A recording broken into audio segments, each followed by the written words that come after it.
Hello, everyone. This is Victor Dominguez speaking. I'm the Executive Director of Business Performance USA, and I welcome you all here today. I welcome our live audience, of course. Thank you for taking out time on this busy Tuesday to join us today and learn about lead generation and sales funnels. And welcome to those who are watching online because we, of course, record all of our webinars. We have 70 plus by now, and we make them available to watch online. And that's what a lot of people are doing these days. To watch online or to go back and take notes from their original visit with us. So again, our topic today, of course, as you know, is lead generation and sales funnels for steady growth.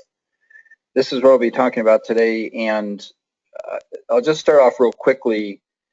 What this is really all about today is the combination of marketing and sales working together, lead generation, creating qualified sales, and specifically we'll be talking about all of this in context to a sales funnel. So we want to grow your pipeline, and we want to contribute to your success as a volunteer and pro bono organization. So again, thanks for joining us.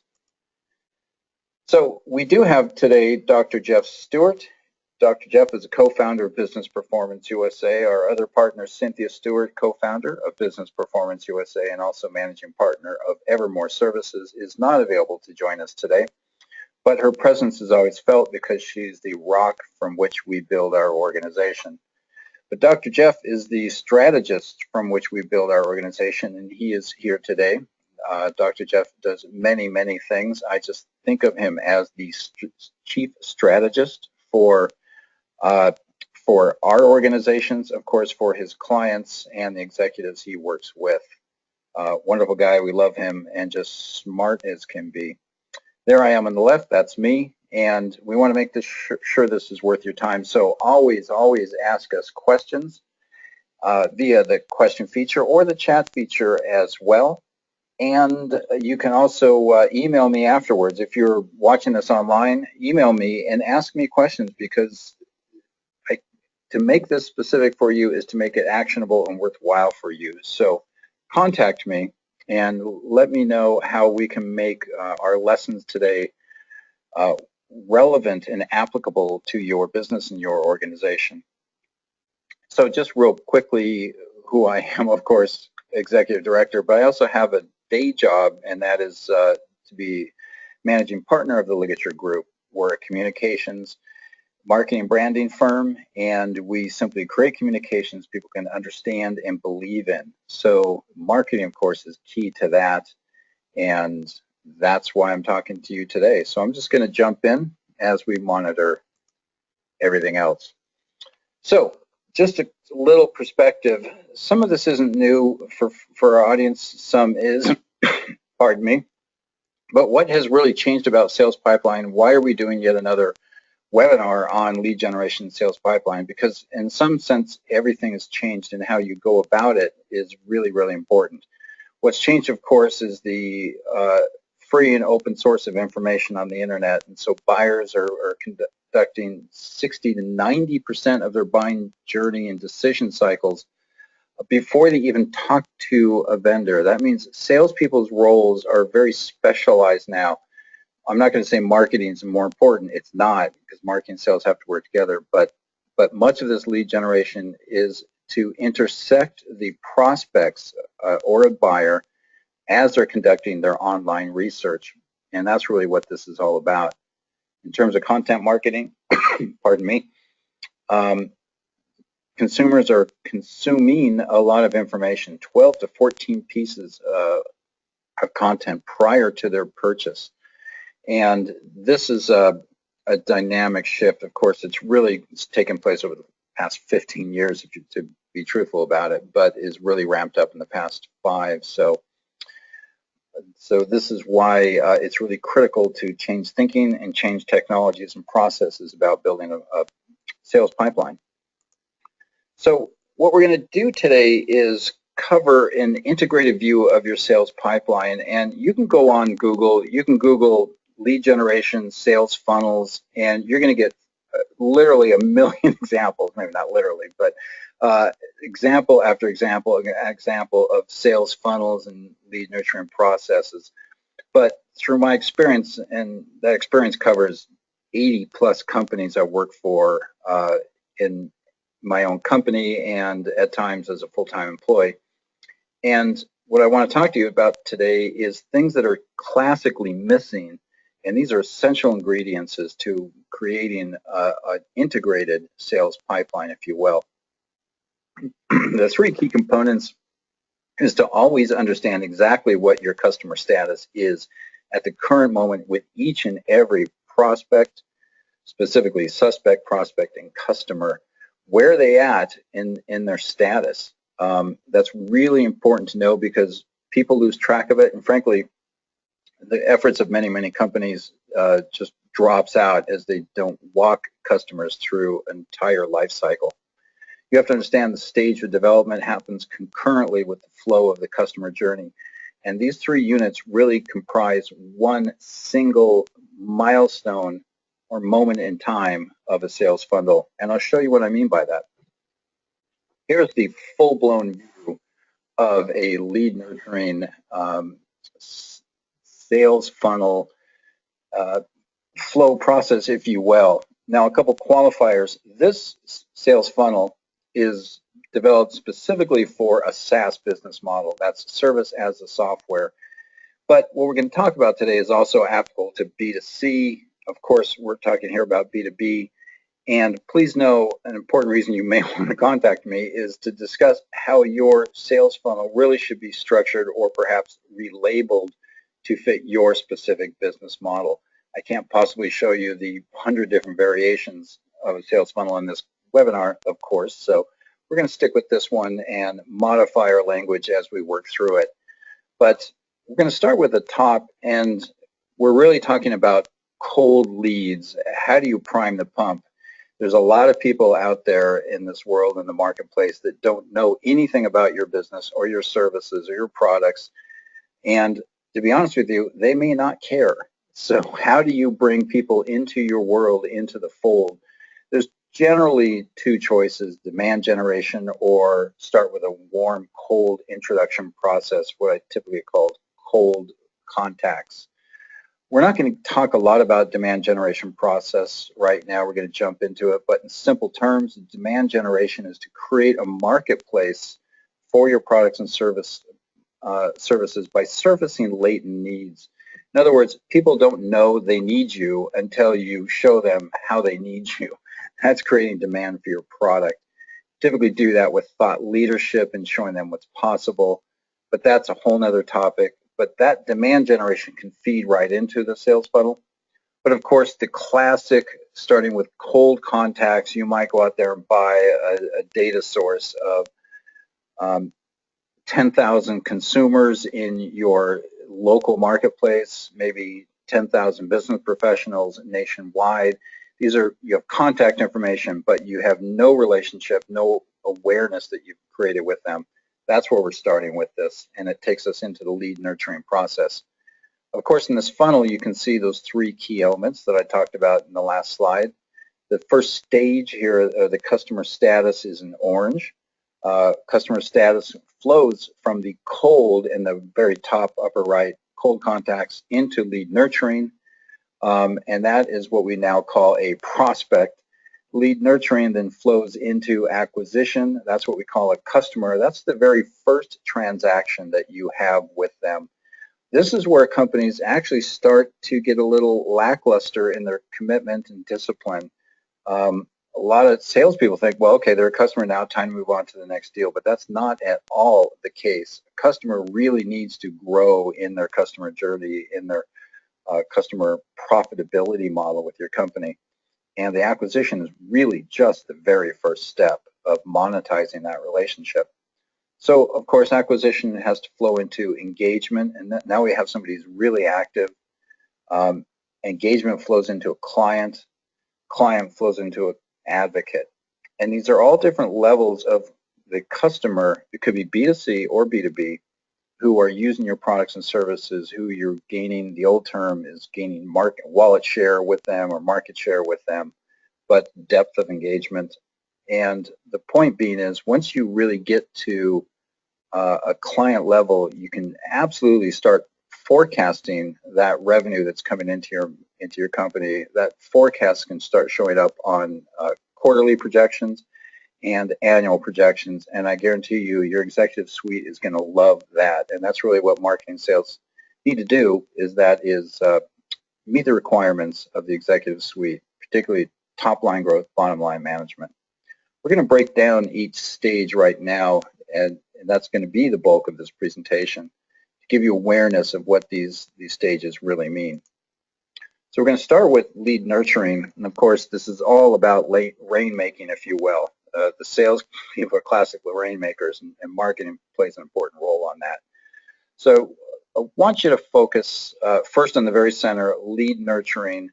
What is that? This is moving from, if you'll look in that brown bar, that brown swoop coming down into it, taking cold contacts and moving into lead nurturing. These are people that are now willing and want to and desiring to engage with your content, your information.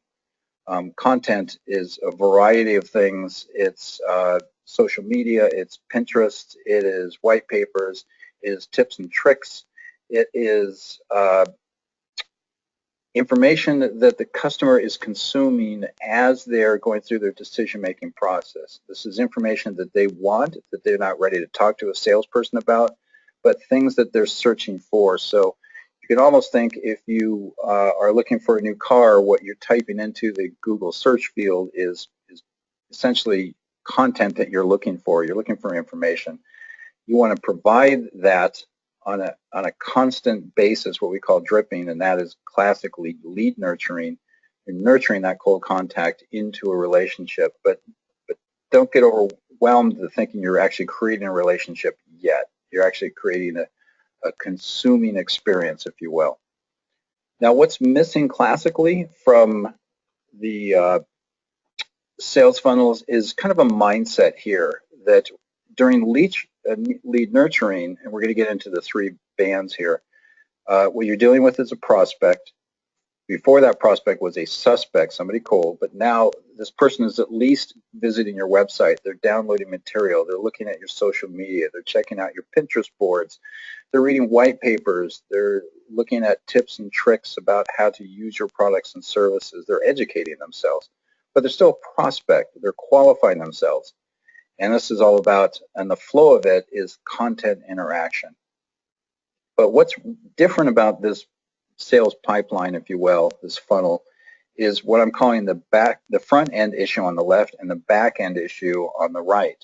We're going to start with the front end issue, and this is sort of a discipline for your sales team. And really, the teams that I involve in the sales funnel, both marketing and sales, include your marketing folks, your sales folks, and very importantly, your customer service folks. Those three groups, those three teams, need to collaborate on this issue. And those are the front end issues, what people classically pay attention to when managing a sales funnel.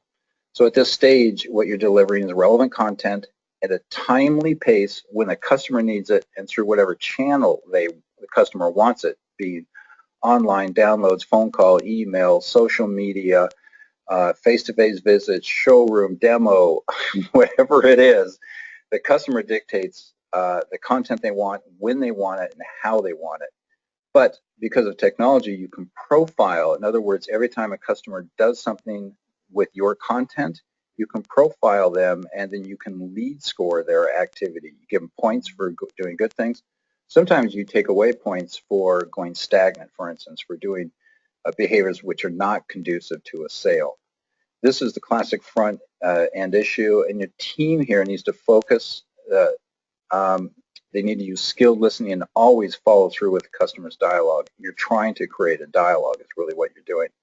Now, on the back end issue, this is really critical, and few people talk about this. This is how you move somebody from cold contacts, or what's sometimes called a suspect, into a prospect, is that you have to answer a very basic question. And this is the customer asking this question: why should I care? Why should the customer care about your company? Because for a cold prospect, to be honest, not to be cold and callous, the customer doesn't care about your company. Sorry to be hard about that, but that's the reality of it. What do they care about?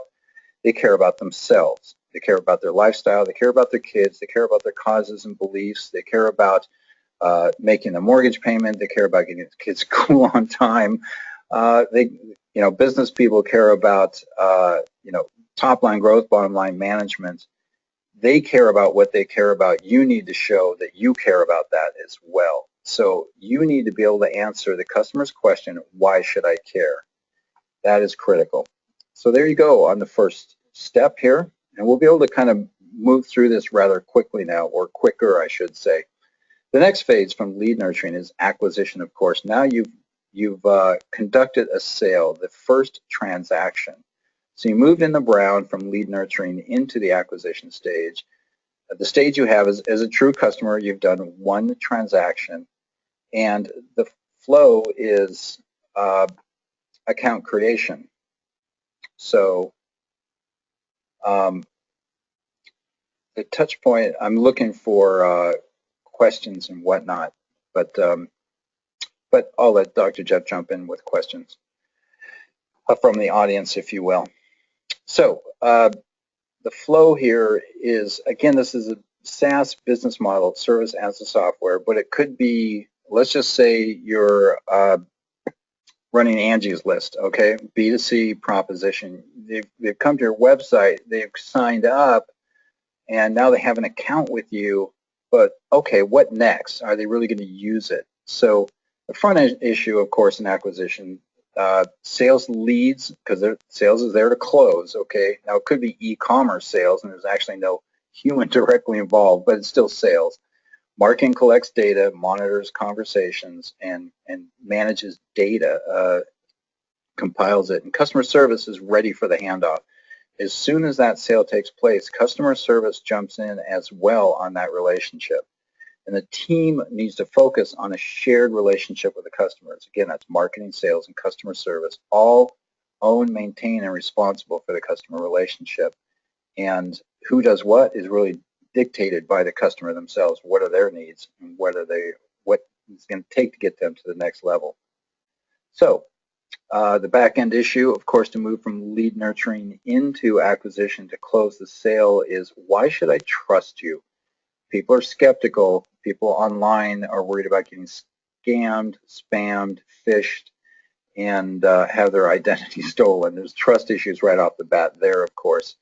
But if they're going on Yelp, maybe they read 10 good reviews and one bad one. How are you going to mitigate that? Trust is a big, big component of any relationship, and you have to bridge that and secure trust to have that first sale. I'm going to move on into engagement. We went from lead nurturing to acquisition to engagement, and this is really where the revenue starts flowing. To be clear, that first sale isn't nearly enough because you probably haven't made your marketing dollars back on acquiring to that. So certainly, I'm looking at comments, trust does build relationships, and I actually begin that with the process for me happens to be respect, trust. Then you can advise people, then you can change their behaviors. But that's not such an easy thing to do. You got to be thoughtful. You got to be humanistic in how you deal with folks. So the stage here is engagement. They're actually using your product or service. They're using your product or service online. And of course, you want them to use it more. If you're running Angie's List, it's fine that they found their plumber, but what about their roofer? What about their gardener? What about the dog walker? And on and on and on. And it's true. I got a question coming up here, so I'll just go ahead and monitor that, if you will. And thank you for the question. We always encourage that. So use the chat feature, the question feature. Question is, can the first sale just be a freebie or a loss leader wherein somebody buys into your opportunity? Yes, absolutely. The first sale is often sort of a freebie or a loss leader. I don't like the freebie. If it's a freebie, it's not a sale, but it may be a 2-for-1 kind of thing. That feels like a freebie, but it certainly is a loss leader. And that gets them into your world. It's going to build trust and whatnot. But be very careful that your finance folks, your CFO, and your boss, frankly, whomever, business owners, investors, are going to want to see a return on that investment. And that's So you want to get them into your world, and your website is your world. You want to bring them into your website. You want to share information. You can't worry that they're going to use some of your information you supply to sort of buy against you, not sell against you, but buy against you. You have to trust that you can maintain that relationship and interaction. So classically, freebies, discounts, incentives are part of that first acquisition. Here in engagement is where you start making real money. Front end issue, of course, is what you're doing is changing consumers' behaviors and patterns. Not an easy thing to do. This is why you have to stay engaged with both marketing, sales, and customer service. Customer service logically has the great opportunity to interact with the customer as they're using your products and services. To answer questions, and they can upsell at that time. But mostly they want to engage with what the customer's already bought into and change behaviors and patterns. The back end issue critically is who's looking out for me. So to move from acquisition to engagement, you need that extra step to show. Now, again, on the back end issue, your mindset is you've acquired a customer, great, one transaction, so what, big deal. You have to be able to answer the customer's question, who's looking out for me? I mean, can I really trust you? Are you really going to be proactive in this relationship? Or are you just going to ding my credit card every month and treat me like an account number? You need personalization to move them into engagement, and this is where a dialogue is really, really important.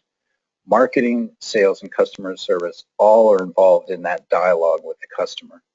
So the goal here, of course, at the stage is an active user, and the customer is on the website. You can track all their activity, their downloads, their time on each page, the data they're compiling and storing in your system, and so on and so on. So what your team needs to focus on is sharing that knowledge of what the customer is doing, and you need to celebrate their stories. So you need to, again, loop back into them. And by the way, we'll talk a little bit later in this webinar, celebrating their stories is really how you always market. Your content cannot be about you. Your content must be about your customers, whether it's B2B, B2C, doesn't matter. You're there to tell their story who happen to be using your products and services. So that's a critical stage, and this is where the communication loop between marketing, sales, and customer service needs to go into a database, and people need to share insights and perspectives and activity reports on customers. So we're moving on. I'm going to check for another question here, and I dig the questions. Thank you very much. I haven't read the question yet, so I'm just going to read it out loud and figure it out. The question is, quote, personalization moves into the game of account development where you look out for the customers. So does one start engaging when you both put risk under the resolution by transactions? Question is, does one start engaging when you both put risk under the resolution by transactions? Smart person here. So yes, I mean, engagement, frankly, always starts even with the marketing and being responsive to them. Engagements has everything to do with these 4 hot buttons, which I'm going to talk about later, but let's get to them now. Write these down. You have to understand your customers' priorities, what are their burning issues. You have to be relevant in all of your communications and content regards that priorities. That's why you need content, a depth of content, so that you can feed them information that they're interested in and relevant to their priority. You have to show that that content is good, therefore it's invaluable. They're getting something from you they won't get from somebody else. That's a huge part of engagement. And then make it always easy. So so it's true with this question, everybody's got risk on the table here. But when you treat your customers with respect, with dignity, when you celebrate their lifestyle, when you're centric to their needs, that engagement will flow naturally. And what's critical for the business is at this client stage, this is where things really start happening. So you have an engaged customer and they're doing what they need to do, but a client is going to start really showing up on the financial forecast. And this is where the teams need to report on MROI, that's marketing return on investment, and they can report on profitability models of each customer if you have the right tools. And that's going to help finance project, finance and sales, or maybe reverse that, sales and finance, to project quarterly forecasts and annual forecasts. And that's really what your senior leaders need. Another question from the field, and I love the questions, thanks again.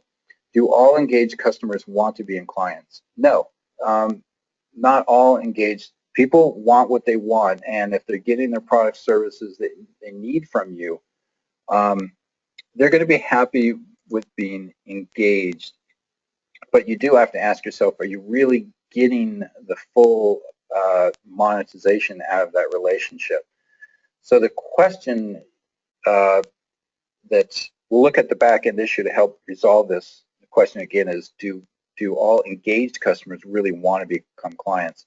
If their needs and requirements aren't there, if it doesn't address their priorities, they're just not going to. They're going to be engaged customers, and you'll make a nice bit of money off them, but they're not going to be that individual that can really help you grow your bottom line. So obviously you want them to become a client.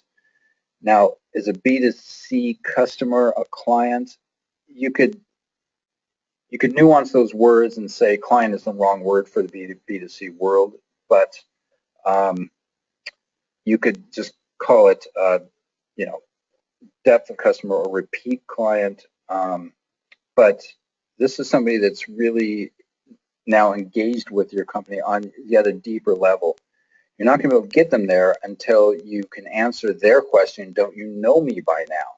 So this is where the personal relationship really comes in, and you're not going to land a client if you don't have a relationship with them.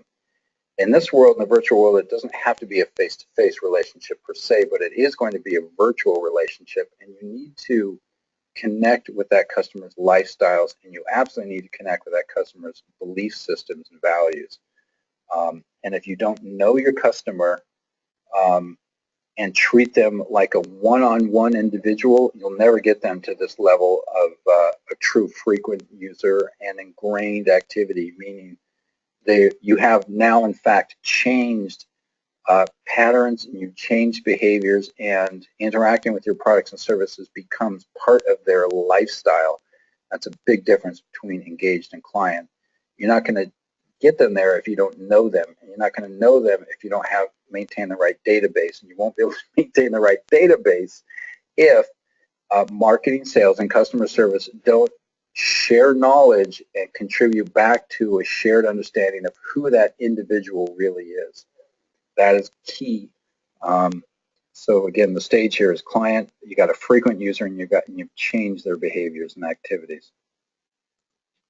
And lastly, advocate. You can call it a brand advocate if you will. I do, but I'm just keeping it simple here.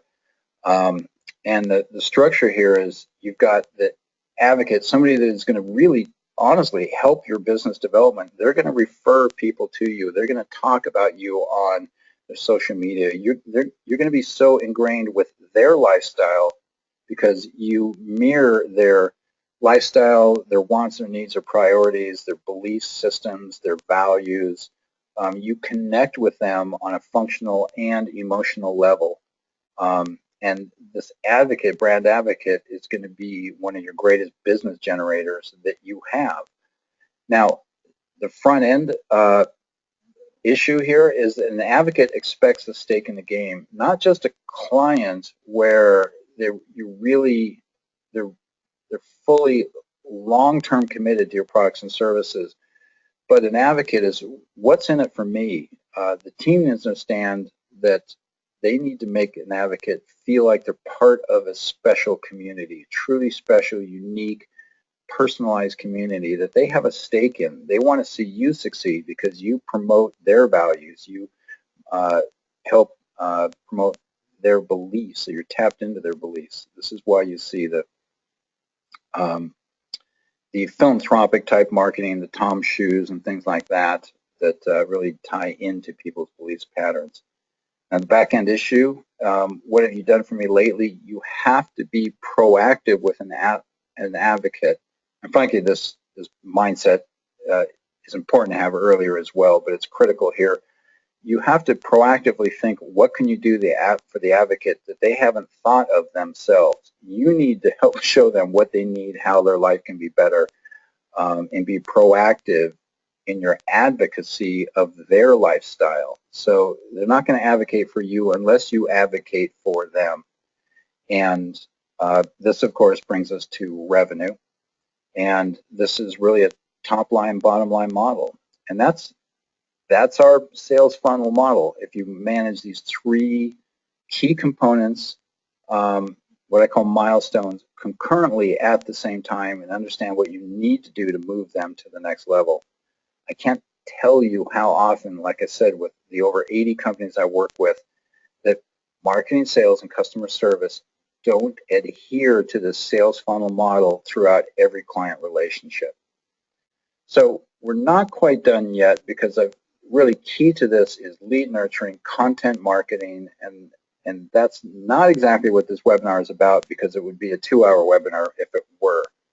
So let me check one question before I finish up with the last few slides. So the question reads as follows. Proactive offering and advocacy for clients becomes both top-line revenue and bottom-line profitability for both sides. Answer is yes. There's no question that got to be proactive in advocacy. It's top-line revenue and bottom-line profitability for both sides. Again, yes, and that's easiest first to think of in a B2B environment, because your products and services certainly can help a company grow top-line revenue and preserve their bottom line. So there is an interdependency there, interconnectivity, which is absolutely relevant and essential for this level. But you know, with B2C customers, you're not making them profit per se, but there's different levels of profiting or success, and that is to promote and advocate, like I said, their values and their belief systems, and they profit emotionally from that. One way to think of a company like Facebook that profits emotionally, people, frankly, one reason Facebook is so successful, people like talking about themselves, frankly. When you look at the neurology, the pathways in the brain, when people talk about themselves, they literally stimulate parts of their brain which are the exact same parts that are stimulated when they have a great meal, when they're at a concert listening to beautiful music. Talking about themselves triggers the same kind of emotions and brain waves and brain patterns that those other activities do. So people are invested in Facebook because they're invested in themselves, and they're profiting or benefiting from that product and service. So to move on and to wrap this baby up, we're at 10:35, and I value your time. Let's just talk a little bit about content. So what is content? What do you do with it? How do you create it? Here's just some overall awareness. So content marketing is how you interact with people online who are doing their 60 to 90% of information gathering, decision making, buying cycle processes without even engaging you, but they are engaging your content. And this is sort of a very big umbrella of what your content should contain. Some of your content, certainly in the very beginning, and this is a bit linear, if you will, that it flows consecutively. You really need to answer why. Why should they care? That first question is, why do I care? What's in it for me? That is tapping into their beliefs and values. If they care really, honestly, much more about themselves, about their business, than they care about you and your business. So you've got to connect and answer the question, why? You know, it's a very emotional.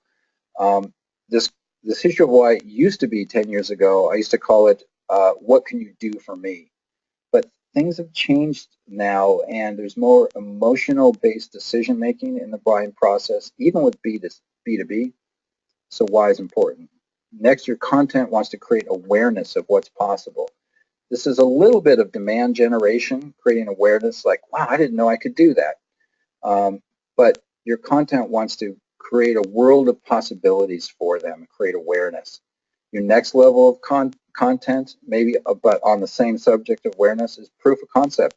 Prove to them that what's possible is in fact possible. They themselves can acquire it, have it, do it, and that proof is the next level of a download that they're going to take, or a phone call that they're going to have, or a demo that they want to participate in, or case studies they want to read, and on and on and on. And the next is actionable, which again can tie right back to the topics before. Think of this as drilling deep into a subject. Actionable, or sometimes I call it creating clarity to the path to purchase. B2B decision makings, like the SaaS model that is this funnel you saw, lots of complex questions and decisions to make there about technology, about legacy issues, about the way the company works, is going to fit in with their culture, what is the cost, what is the return on investment. You need to answer a lot of things, and when it comes to all of your content, think of the profiles you're building. You need to communicate with 4 different types of people. In other words, your content needs to provide answers and engage and interact with 4 types of different people. And this is really more of a mindset thing. It's not a character thing, it's a mindset. The first is a decision maker, of course, in sales. Who's the decision maker, or who's the committee making the decision? Number 2, financial. What does it cost? What's the return on investment?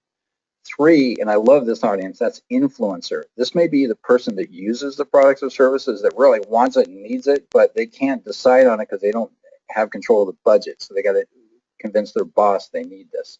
Love the influencers out there. And last is the technical. There's people that just want a ton of technical information. How does this work? How long does it last? What's the depreciation rate? What's the legacy issues? Is it SaaS-based? Is it API? Is it, on and on and on. So content needs to be directed, and this subject matter you're talking about here needs to be directed to the 4 profiles: decision maker, financial person, influencer, and technician. Okay, and mostly, again, customer prospects need to see themselves in your content, tell their story about using your products and services.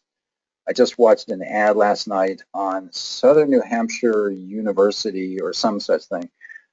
It's a university, mostly primarily online universities. What's interesting is many, if not most, online universities are weighing on the vine. They're just dying. Their profit margins are so thin. Southern New Hampshire is growing like weeds everywhere. They're just on fire. And look at their ads. They don't talk about themselves. They celebrate their customers. They celebrate their graduates.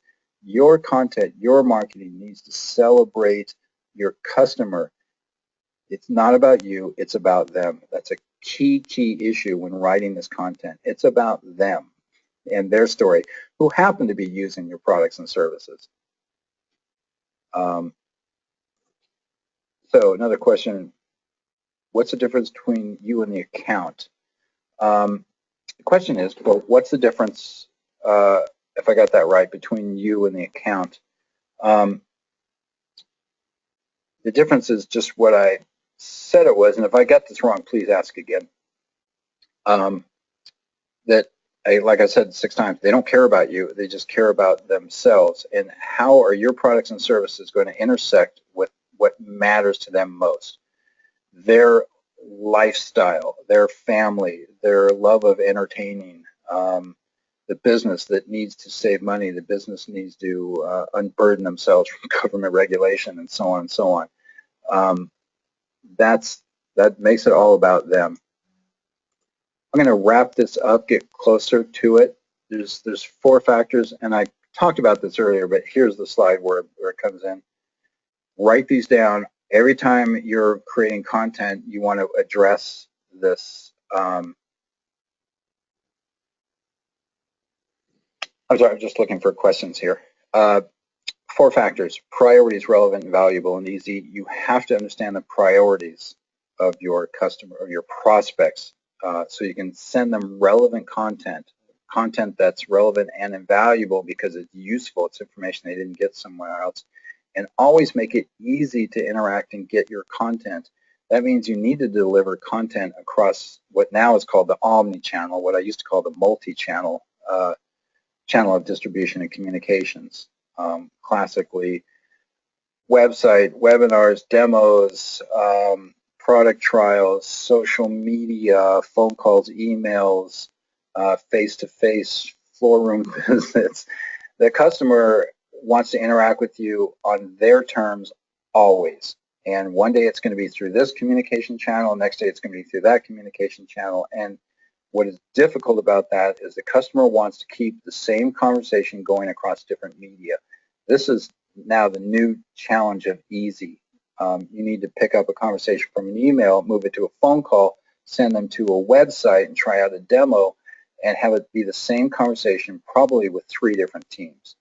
That's not easy.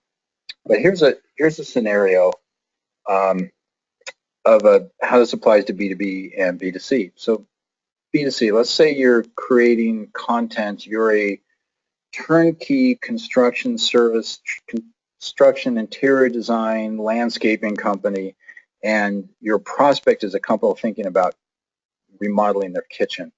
There's a bazillion amount of content there the couple needs to look at. The first thing is, well, what can we do? What can we afford to do? Well, they can't answer what can they get for their money until they do a lot of research. Okay, so what's their lifestyle? What is it they want? A modern kitchen? Do they want Italian Tuscany? Do they want Mediterranean? What's their look and feel? How do they entertain? These are all these lifestyle and art and aesthetic subjects are fodder for their decision making, and you can feed them a ton of information on that.